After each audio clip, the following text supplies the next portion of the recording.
Kita ke sorotan lain, sidang terdakwa suap dan perintangan penyidikan kasus Harun Masiku, Hasto Kristianto di Pengadilan Tipikor Jakarta Pusat diwarnai ricuh saat jeda sidang antara Satuan Tugas Cakra Buana PDIP dengan polisi.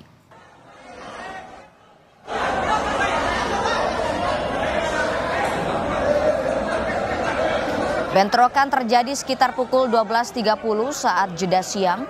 Satgas PDIP tiba-tiba menangkap sejumlah orang berbaju putih yang mereka tuduh sebagai penyusup. Polisi dan petugas keamanan sempat menenangkan kondisi, tetapi Satgas PDIP tetap membawa orang-orang yang mereka sebut penyusup itu hingga memukuli mereka.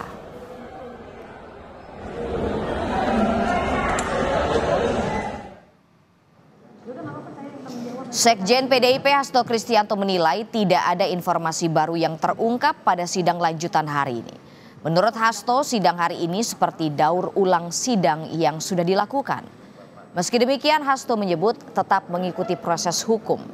Sidang terdakwa suap dan perintangan penyidikan kasus Harun Masiku menghadirkan dua saksi yakni mantan Komisioner Badan Pengawas Pemilu Agustiani Tio Fridelina dan pengacara PDIP Doni Tri Istiqomah. Dari fakta-fakta persidangan tadi juga menunjukkan ini suatu proses daur ulang.